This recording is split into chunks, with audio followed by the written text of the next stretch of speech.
कुमार आपके बीच में लिखा है मैकेनिकल इंजीनियरिंग। मनोज कुमार के बीच में लिखा है मैकेनिकल इंजीनियरिंग। इसमें हम देख रहे थे इलेक्ट्रोकेमिकल मशीनिंग। इसमें आज हम देखेंगे उसकी समरी, थोड़ा सा देखेंगे उसकी।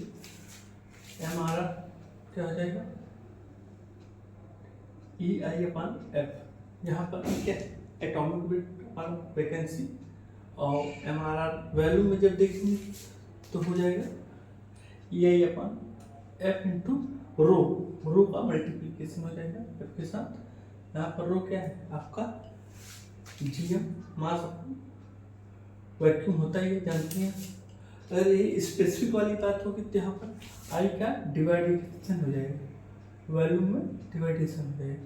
और यहाँ पर MRF स्पेसिफिकेशन निकालेंगे इंटू क्या हो जाएगा J। यहाँ पर J क्या है, J बराबर था I/A, F बराबर है E/F, rho into V/ρS into L।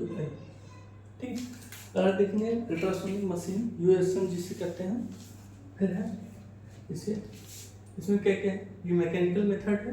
ठीक है, इसमें metal is remove by using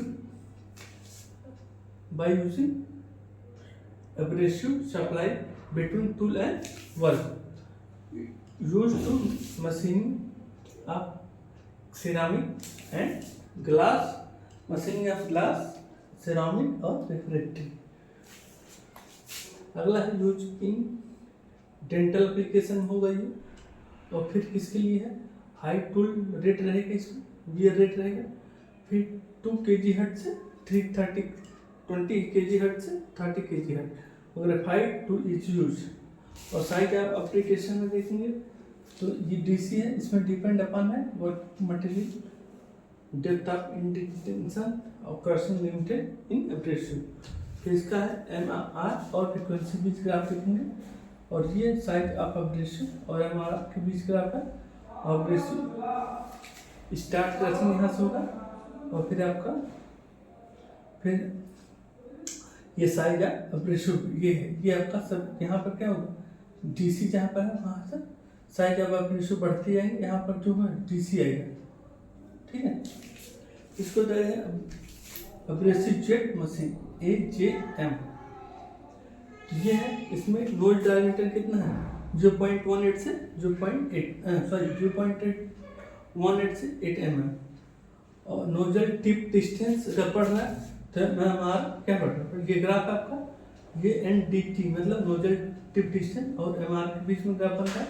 इसमें कह रहा है अगर नोजल टिप डिस्टेंस बढ़ रहा है MR पढ़ रहा है ना, यहाँ पर due to low impact velocity हो जाएगी। अगला है एब्रेसिव में क्या है, सिलिकॉन 30% और गैस कितना 70%। और ये है MRR और कंसेंट्रिक ऑफ एब्रेसिव। यहाँ पर DC है और यहाँ से क्या है देख रहे हैं 30% सिलिकॉन और 70% ऑप्टिमम कंसंट्रेशन। यूज ऑफ इसका है ग्लास और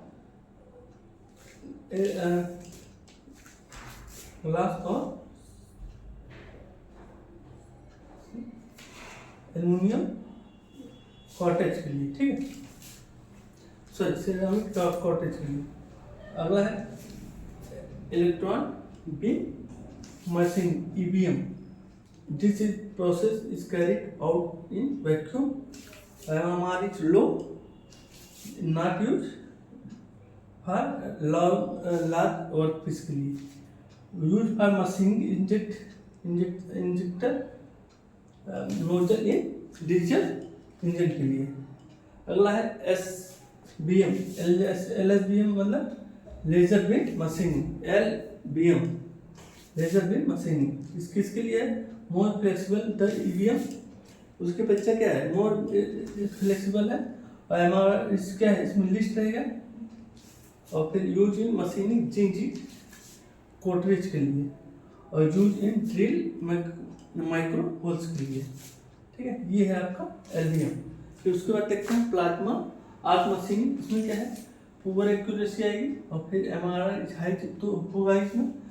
तो इसका ये आपका है प्लाज्मा क्या इक्वल है हाई टेम्परेचर आएंगी, इसमें आयन का क्या है स्ट्राइक हो रहा है, इलेक्ट्रॉन का स्ट्राइक हो रहा है, O2 में क्या है डिवाइड हो रहा है, तो ये रिकॉम्बाइनेशन होगा, फिर एक्सोथर्मिक रिएक्शन होगा, उसके बाद आपका intense amount of heat will be developed होगा, उसके बाद आज आपका मेल्टिंग एंड वेपोराइजेशन होगा।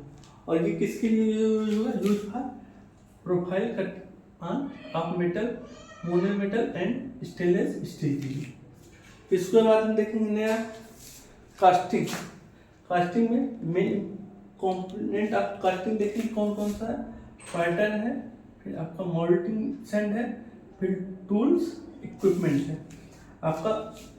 फिर उसके बाद देखें कास्टिंग आपका फॉर्म टर्न कौन कौन से हैं इसमें, आपका ये स्क्रू है, फिर ये आपका हो जाएगा रनर, ये आपका रनर हो गया, ये आपका सिंकर स्कीम बॉम्ब हो गया, यहाँ पर क्या हो गया गेट हो गया, ये वाला पार्ट, ये यहाँ से यहाँ तक का गेट हो गया, फिर ये आपका मोल्ड हो गया, और ये आपका कॉस्ट ऑब्जेक्ट हो गया, फिर आपका ये हो जाएगा नीचे का पार्ट ड्रैग, ऊपर का पार्ट कोप हो जाएगा, और ये हो गया रनर, और जहाँ से फिलिंग होगा वो हो जाएगा प्यूरिंग बेसिन हो जाएगा, और ये आपका मोल्डिंग सैंड हो गया। ठीक, अब अगला देखेंगे पैटर्न अलाउंस। इसमें सिंकेज पर अलाउंस देखेंगे। सबसे पहले ये आपका टेम्परेचर और टाइम के बीच ग्राफ है, जिसमें पॉइंट 1 2 है, 2 से 3, 3 से 4 हुआ, 4 स्टेज 4 पॉइंट बन रहा है, तो स्टेज कितने बनेंगे, 3 स्टेज बनेंगे, stage first, stage second, stage third. पहला पॉइंट जो है वहाँ का टीपी टेम्परेचर बन रहा है, तो कौन सा टेम्परेचर है, प्यूरिन टेम्परेचर। उसके बाद जो 2 है टेम्परेचर 2, टेम्परेचर 3, उसको कहेंगे Tm इंटू बराबर Tf, जो कि फ्रीजिंग टेम्परेचर है। आपका टेम्परेचर क्या है, कांस्टेंट है, और यहाँ से यहाँ का आपका To, जो कि आपका रूम टेम्परेचर है। फिर देखेंगे इसका किस तरह समझाया गया है। Tp फर्स्ट स्टेज है यहाँ पर, जो कि फर्स्ट स्टेज यहाँ से यहाँ तक, Tp टू Tm, यहाँ से यहाँ तक, तो ये हो रहा है आपका Tp टू Tm हो रहा है, आपका फर्स्ट स्टेज है। उसको क्या लिक्विड श्रिंकेज बोलेंगे, क्या बोलते हैं, लिक्विड श्रिंकेज है फर्स्ट स्टेज। और ऑलवेज किसे राइजर से कंपनसेट में जा रहा है उसमें, ठीक, उसका ऑलवेज कंसंट्रेशन में देखें राइजर से कंपनसेट में जा रहा है। उसके बाद Tm सेकंड स्टेज है आपका, यहाँ से आपका सेकंड स्टेज स्टार्ट हो रहा है, तो यहाँ से यहाँ तक क्या हो रहा है, पूरा सेकंड स्टेज है, इसमें कंपनसेट से राइजर जा रहा है, तो ये Tm टू Tf ये आपका सेकंड स्टेज है, इसमें मोस्टली कंसंट्रेट फिर चेंज हो रहा है। उसके बाद exception grey cast iron expand short is in grey cast iron, no need in riser, इसमें राइजर की आवश्यकता नहीं पड़ेगी। अगला है टीओ, जो आ रहा है यहाँ पर टीओ थर्ड स्टेज जो की है आपका, टीएफ टू यहाँ से यहाँ तक टीएफ टू टीओ आ रहा है, ये थर्ड स्टेज है आपका। थर्ड स्टेज में सॉलिड सिंकरेज क्या कहलाएगा, ये सॉलिड सिंकरेज, तो यहाँ पर एक पॉजिटिव सिंकरेज है अलाउंस, इसमें नेगेटिव है, इससे कंपनसेट में आ रहा है, कंपनसेट से आपका ऊपर मोस्टली कंसंट्रेशन और नीचे वाले में एक्सपेंशन होते हुए जा रहा है। फिर तो आज हम क्या देखे हैं, उसके बाद हम नेक्स्ट पार्ट में देखेंगे इसके बारे में। अगला है आज हम क्या देखे हैं, इलेक्ट्रोकेमिकल मशीनिंग, अल्ट्रासोनिक, और फिर एजीएम, ईबीएम, एलबीएम, फिर प्लाज्मा आर्क। उसके बाद हम कास्टिंग देख रहे हैं इसमें, बाकी हम नेक्स्ट पार्ट में देखेंगे। तब तक के लिए धन्यवाद।